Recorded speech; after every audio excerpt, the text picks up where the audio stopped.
Boa noite, turma.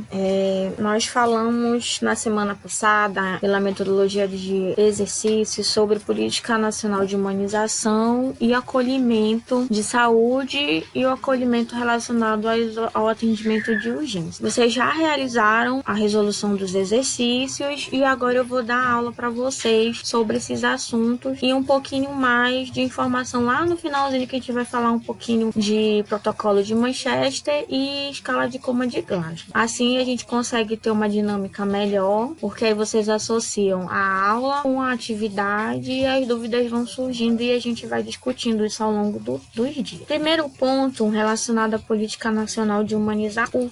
Como é que essa política ela é estruturada? A PNH ela é estruturada em quatro fundamentos importantes. O primeiro deles são os princípios, e aí eu vou ter alguns princípios que eles estão diretamente relacionados ao SUS, porque aí tu lembras que tudo começa com a criação do SUS. A partir da criação do SUS, a gente começa a ter a inserção de novas políticas, sempre com o objetivo de trazer melhorias para a gestão e saúde. Essa política, ela é fundamentada em princípios, ela tem um método específico, ela vai ter diretrizes próprias e junto a isso ela vai ter alguns dispositivos. Em relação aos princípios da Política Nacional de Humanização, eu tenho a transversalidade, então eu preciso ver a população, a gestão como um todo de forma transversal. Eu tenho a indissociabilidade entre a atenção e a gestão, ou seja, eu não posso trabalhar atenção e saúde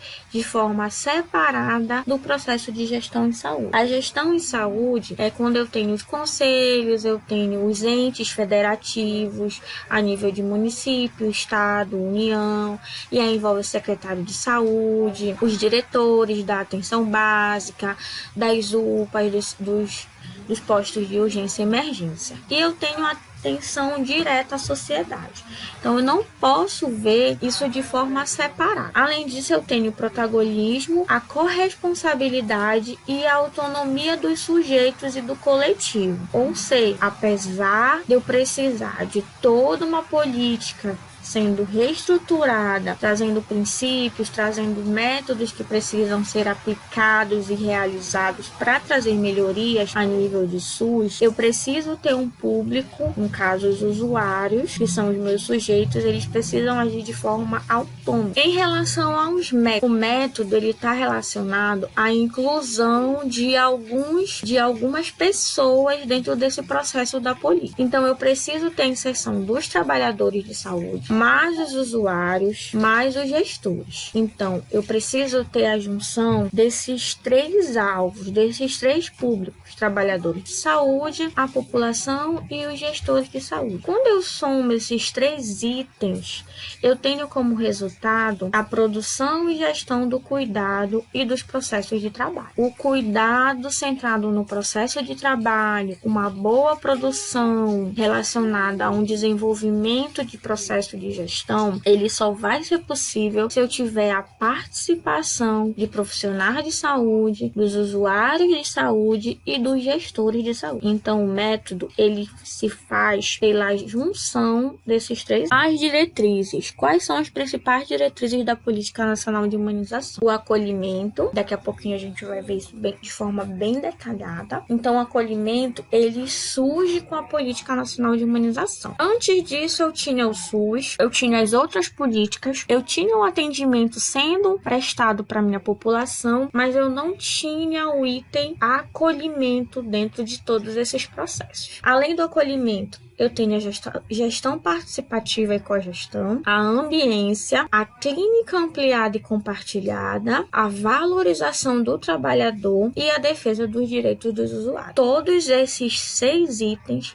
eles surgem no momento em que eu tenho a criação da Política Nacional de Humanização. Antes disso, eles até existiam de uma forma bem camuflada, mas eles não tinham uma visibilidade como se tem hoje. O que é o acolhimento? Que é o primeiro item das diretrizes da Política Nacional de Humanização. Então, aqui, o acolhimento é uma ação tecnoassistencial pressupondo propõe a mudança da relação profissional versus usuário. Essa etapa de acolhimento, ela vai focar principalmente na relação do profissional de saúde com o usuário do serviço de saúde. E essa relação, ela deve levar em consideração parâmetros éticos, técnicos, humanitários e de solidariedade. Parâmetros éticos está relacionado lá ao momento do atendimento. Tudo que meu paciente ele relata para mim durante o atendimento, do acolhimento, é questão ética. Eu não posso levar essa informação para terceiro.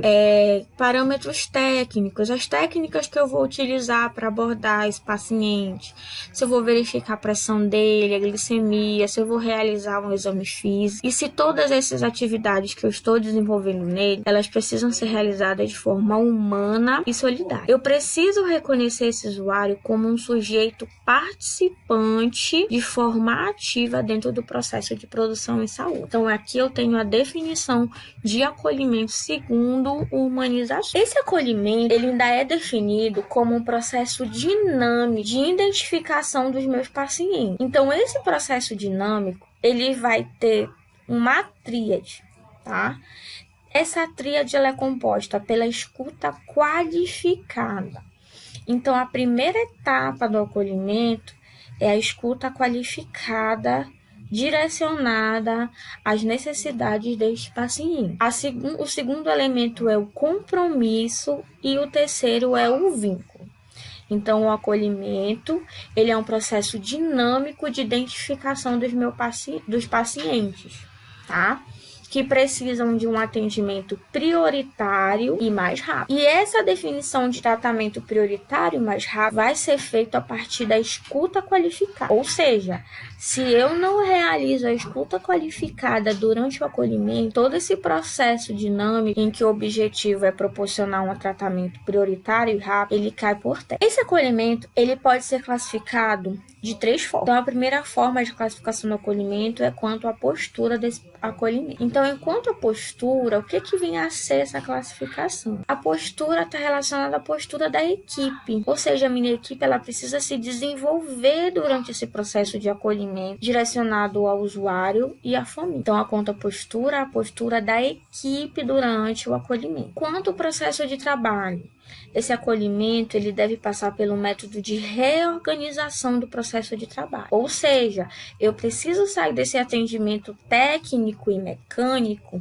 que antes era realizado e preciso reorganizar esse processo de trabalho para praticar uma escuta individual do meu usuário. Antes, o atendimento ele era muito mecânico. Ou seja, alguém chegava, eu verificava a pressão, verificava a glicemia, anotava no papelzinho e esse paciente era direcionado para outro serviço. É o trabalho mecânico. Agora, o processo de trabalho, ele tem que ser muito além disso. Não é que eu não vá mais realizar esse trabalho mecânico, mas eu preciso realizar a escuta do meu, porque às vezes esse aumento da pressão dele não é porque ele é hipertenso, é porque ele passou por uma emoção muito forte, porque ele acabou de chegar na tua unidade, porque ele veio de bicicleta ou ele veio correndo. Então, eu preciso proporcionar essa escuta individual. E a terceira classificação do acolhimento é enquanto a ferramenta. Então, o acolhimento ele passa a ser utilizado como um instrumento de trabalho que deve contribuir para a promoção do vínculo, para o acesso à universalidade e para a humanização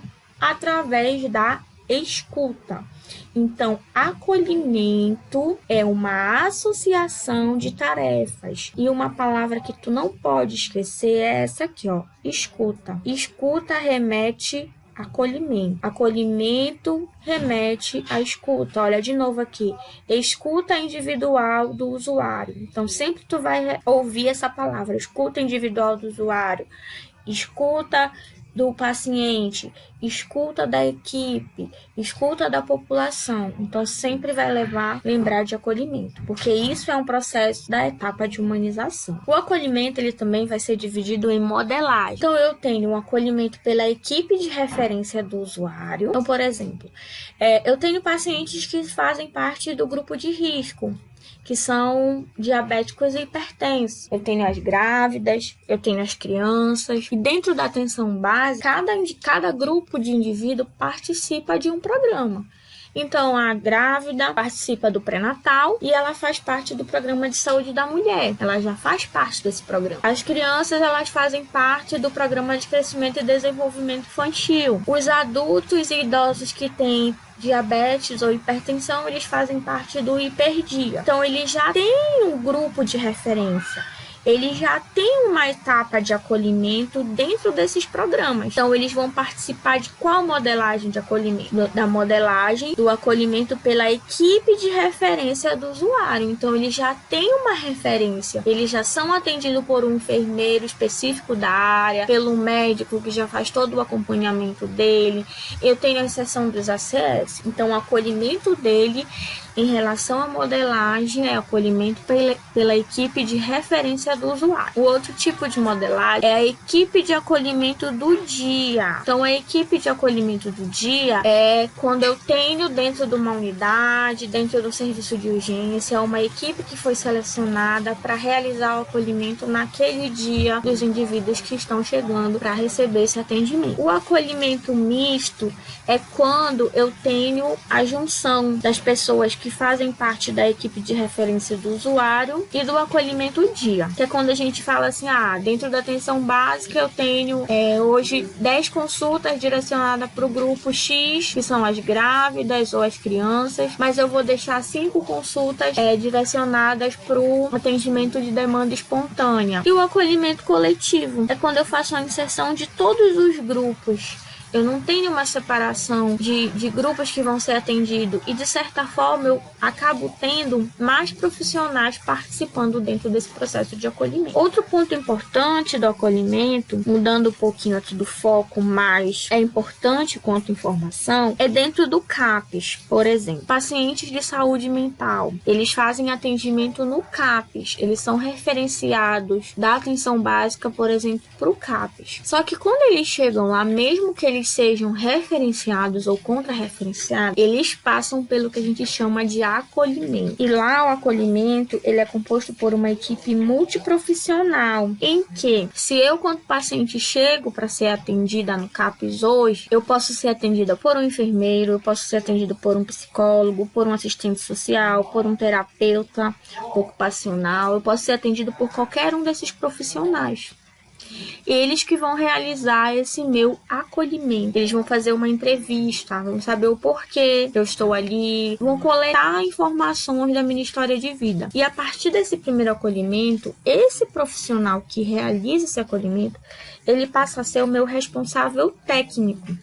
Então, ele que vai planejar todas as atividades que eu preciso realizar quanto paciente para melhorar o meu estado, o meu quadro clínico. Ele vai direcionar as atividades que eu preciso fazer, ele que vai agendar minha consulta com o psiquiatra, ele que vai me agendar a consulta com a enfermagem, com psicólogo, com terapeuta ocupacional, enfim, é ele que vai fazer todo um planejamento das ações que eu preciso desenvolver dentro desse serviço enquanto paciente, tá? Então, isso é um exemplo de acolhimento também.